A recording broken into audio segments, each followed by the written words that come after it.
Welcome back to our new video. आजको यस भिडियोमा तपाईहरुलाई स्वागत छ र TCT ट्युटोरियल च्यानलमा पनि स्वागत गर्छु है त। सो आजको यस भिडियोमा हामीले फेरि पनि क्लास 10 को लागि एउटा नयाँ भिडियो लिएर आइसकेका छौं जुन चाहिँ जियोमेट्रीसँग रिलेटेड छ है त। सो अब जियोमेट्रीमा हामीले के गर्दै थियौं त भन्दा फेरि जियोमेट्री पोर्सनमा हामीले जियोमेट्री पोर्सनको सब topic area and quadrilateral triangle and quadrilateral भन्ने जुन सब टपिकमा रहेर हामी थ्योरमहरुलाई हेर्दै थियौं र थ्योरमहरु गर्दै गर्दा फेरि आज हामी थ्योरम नम्बर 2 मा छौं। सो थ्योरम नम्बर 2 लाई आज हामी हेर्छौं है त। सो थ्योरम नम्बर 2 मा चाहिँ हामीले के प्रुभ गर्नुपर्ने रहेछ अथवा थ्योरम नम्बर 2 ले के भन्दो रहेछ यो कुराहरुलाई हेर्छौं है त। सो अब म ढिला नगरिकन स्टार्ट गर्दैछु आजको यस थ्योरम नम्बर 2। अब हामीले यो हामी टपिकबाटै थाहा पाउन सकिन्छ कि के बुझिन्छ त भन्दा फेरि area of triangle and quadrilateral भनेपछि यहाँ क्वाड्रिलेटरल र ट्रायंगलसँग चाहिँ हामीले कस्तो के रिलेसन गर्न सकिन्छ अथवा के हो अथवा यसकै बेसिसमा चाहिँ हामी थ्योरमहरु गर्दैछौं जुन चाहिँ ट्रायंगल र quadrilateral only that's what you need to understand है त। सो अब म यहाँ हेर्दैछु आजको यस थ्योरम नम्बर 2 मा चाहिँ हामी के गर्छौं त भन्दा फेरि area of parallelogram is double than the triangle standing on the same base and between same parallel lines. यो यहाँबाट के बुझिन्छ त अथवा यो थ्योरमले के भनिरहेछ त भन्दा फेरि प्यारालेलोग्रामको चाहिँ एरिया चाहिँ डबल हुँदो रहेछ। कसको भन्दा फेरि ट्रायंगलसँग चाहिँ प्यारालेलोग्रामको एरिया चाहिँ डबल हुँदो रहेछ।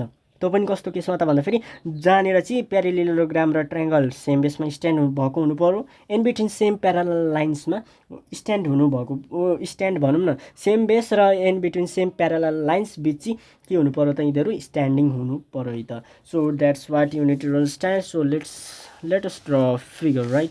So at first we need to draw। अब हामीले यहाँबाट पनि के पनि गर्न सकिन्छ त भन्दा फेरि तपाईहरु यदि अब हेरौँ है यहाँनिर अब हामी सबैभन्दा सुरुमा यहाँनिर के को बारेमा छ प्यारालेलोग्रामको बारेमा छ भनेपछि प्यारालेलोग्राम बनाउँदा नि हुन्छ डाइरेक्टली तपाईहरु प्यारलल लाइन्सहरु बनाउँदा नि हुन्छ है त। सो म यहाँनिर चाहिँ के बनाउन गइरहेको छु त भन्दा फेरि एउटा प्यारालेलोग्राम है त एउटा दामी प्यारालेलोग्राम बनाउँ है त। अब जस्तो भन्छ त्यस्तै बनाउने हैन। Suppose this one is a parallelogram. अब प्यारालेलोग्राम नदेखिए तापनि एउटा मैले प्यारालेलोग्राम बनाएँ एबीसीडी नाम दिन्छु है त मैले यसलाई पनि एबीसीडी। अब भनेपछि यो प्यारालेलोग्रामको लागि यो दुईटा लाइन प्यारलल लाइन्स छ भनेपछि यहाँनिर यो एबीसीडी प्यारालेलोग्रामको लागि बेस भनेको एबी छ, राइट? सो अब हामीले यहाँ यो स्टेटमेन्टले पनि के भन्छ त भन्दा फेरि सेम बेसमा भएको अर्को ट्रायंगल पनि चाहिएको छ भनेको छ नि त। सो ट्रायंगलको कुरा गरियो भनेपछि ट्रायंगल पनि एउटा सेम बेसबाट बनाउँछौँ है त। सो यहीँबाट बनाउँछौँ जुन ए भन्ने पोइन्टबाटै बनाउँछौँ। सो फेरि कहाँबाट बनाउने कता हो भनेर यदि कन्फ्युजन छ भने चाहिँ सेम बेसबाट है त। सो जस्तो बनाए नि हुन्छ फिगर तर सेम बेसमा चाहिँ स्ट्यान्ड भएको हुनु पर्यो है त। So that's what you need to understand and ABCD भयो यसलाई मैले ई मान्दै है त। सो यति कुरा त भयो भनेपछि अब यति कुरा लेखियो यति कुरा भयो। अझै यो प्यारलल लाइन्सलाई बढाउन मन छ भने नि बढाइदिँदा केही फरक पर्दैन, नथिङ विल ह्यापन है त। सो अब सबैभन्दा सुरुमा हामीले यहाँनिर के लेख्ने चलन छ अथवा थ्योरेटिकल प्रुफ गर्दाखेरि के लेख्नु पर्दो रहेछ त भन्दा फेरि गिवन। अब गिवन भनेको के छ यहाँ हेरौँ है। गिवन भनेको हाम्रो प्यारालेलोग्राम PRELL स्पेलिङ पनि अलि घरिघरि बिर्सिन्छ है त। सो प्यारालेलो के हुन्छ त प्यारालेलोग्राम है त। Parallelogram ABCD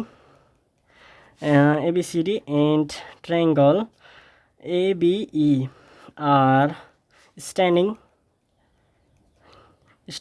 on the same base and between के त भन्दा फेरि बिट्विन सेम प्यारलल लाइन है प्यारलल लाइन्स। यहाँनिर सेम बेस भनेर चाहिँ यहाँनिर एबी भनेर लेखिदिँदा मेन्सन गर्दा अझै राम्रो हुन्छ। Same base and between same parallel lines that is यो है डीसी हो, यो डीसी एन्ड एबी हो। अब त्यसो भए टु प्रुफ चाहिँ हामीले के गर्नु छ त भन्दा फेरि प्रुफ भनेको area of parallelogram ABCD equal to 2 times of triangle ABE. यही त भन्न खोजेको हो नि वास्तवमा, हो कि नि त। किनकि एरिया अफ जुन प्यारालेलोग्राम चाहिँ 2 टाइम्स अफ ट्रायंगल एबीई हुन्छ अरे भनेर देखाउनु पर्ने छ भन्न खोजेको। ट्रायंगल भनौँ न क्वाड्रिलेटरल जुन एबीसीडी भन्ने प्यारालेलोग्राम छ त्यसको एरिया चाहिँ के हुँदो रहेछ त भन्दा फेरि ट्रायंगलको एरिया भन्दा अथवा एरियासँग डबल हुन आउँदो रहेछ भनेर चाहिँ हामीले प्रुफ गर्नुपर्ने छ र प्रुफ गर्छौँ है त कसरी हुँदो रहेछ। अब हामीलाई यदि कन्स्ट्रक्सन गर्नु छ भने मैले के भनेको थिएँ त भन्दा फेरि कन्स्ट्रक्सन कन्स्ट्रक्सन अब हामीलाई चाहिन्छ नि चाहिन्छ, किनकि यो केसँग रिलेटेड छ, एरियासँग रिलेटेड छ र एरिया फाइन्ड गर्नको लागि हामीलाई थाहा छ केही न केही कन्स्ट्रक्ट गर्नुपर्छ। के कन्स्ट्रक्ट गर्नुपर्छ त भन्दाखेरि हाइट गर्नुपर्छ, किनकि हामीलाई यहाँनिर हाइट छैन, यहाँ पर्पेन्डिकुलर हाइट कुनै पनि छैन, यहाँ कुनै पनि हालतमा फर्म भएकै छैन। यदि स्क्वायर थियो भने त टेन्सनै गर्नु पर्दैन थियो, इट इज अ हाइट भनेर एज्युम गर्दा हुन्थ्यो। तर प्यारेललोग्रामको प्रोपर्टी के त, यो लाइनहरू चाहिँ पर्पेन्डिकुलरली बाउ अथवा एट्याच हुने होइन नि त, यो त जे पनि हुनसक्यो नि हो। यति कुरा चाहिँ याद गर्नु पर्यो। अब कन्स्ट्रक्सन गरिदिउँ। अब ई भन्ने पोइन्टबाट चाहिँ हामी ई भन्ने पोइन्टबाट एउटा पर्पेन्डिकुलर लाइन ड्र गर्छौँ, जुन चाहिँ एबी भन्ने बेसमा कहाँनिर एउटा एनी पोइन्ट ओ भनेर एज्युम गर्छौँ। सो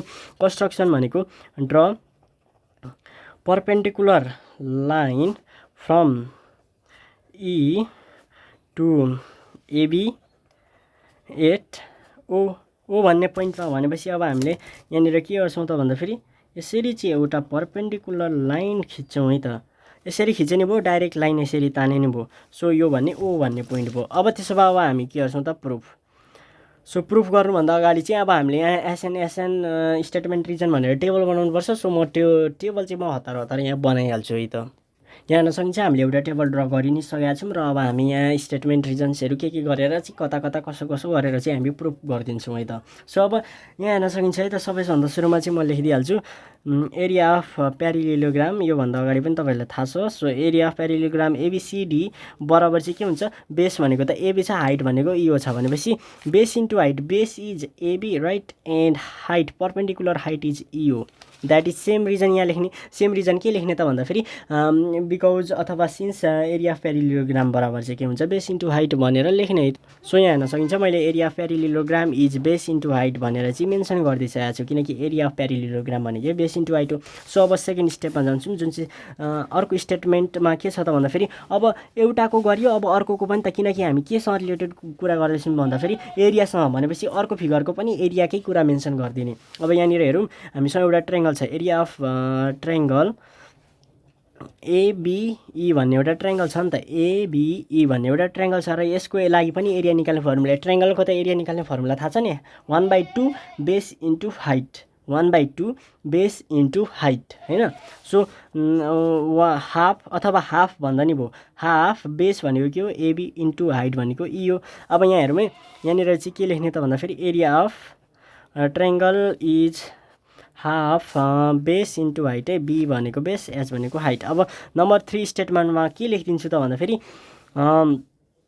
एरिया अफ ट्रायङ्गल, हेरौँ है, एरिया अफ ट्रायङ्गल एबिई हो, एरिया अफ ट्रायङ्गल एबिई हो, एरिया अफ ट्रायङ्गल एबिई बराबर 1/2, 1/2 त छँदैछ, यो 2 नम्बर के हो, एरिया अफ ट्रायङ्गल एबिई बराबर 1/2। तर यहाँ हेरौँ एबी इन्टु ई हो छ नि, जुन हाम्रो एबी इन्टु ई हो, यहाँ हेर्न सकिन्छ, जुन चाहिँ एबी इन्टु ई हो यहाँ पनि छ, यहाँ पनि छ। तर एबी इन्टु ई हो बराबर चाहिँ के छ, एरिया अफ प्यारेललोग्राम एबिसिडी भनेपछि 1/2 छँदैछ। एबी इन्टु ई को ठाउँमा हामीले प्यारेललोग्राम एबिसिडी गर्न पाइयो हो। यो चाहिँ कहाँबाट भन्दाखेरि फ्रम 1 and 2, अथवा कहिलेकाहीँ चाहिँ यसरी पनि सोधिन्छ, यही स्टेटमेन्टबाट पनि प्रुभ हुन्छ। कसरी सोध्छ त भन्दाखेरि एरिया अफ प्यारेललोग्राम अथवा area of triangle is half than that of parallelogram standing on same base and between same parallel line हुँदाखेरि यतिमै सकिन्थ्यो। तर त्यसरी बुझ्दा नि भयो अथवा यसरी बुझ्दा नि भयो। अब यसरी गर्दा झन् सजिलो, अथवा तपाईँहरूलाई अब हामीले अब हेरौँ न यहाँ अझै होइन।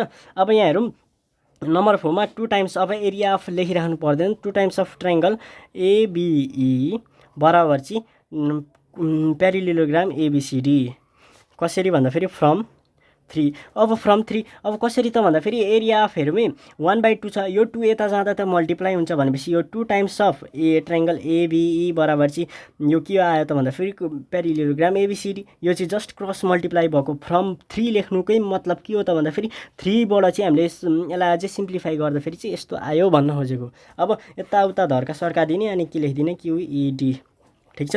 So that's what you need to understand and I think you all have understand this right. So अब यहाँ हेर्न सकिन्छ टु प्रुभ हामीले यो प्रुभ गर्नु थियो र जुन प्रुभ पनि भइसक्यो। So that's all for today's video and wait our video है त। नेक्स्ट भिडियो चाहिँ वेट गर्दै बस्नु होला, अथवा तपाईँहरूले गर्दा अझै राम्रो। सो कतिको बुझिँदैछ you have to comment down है त।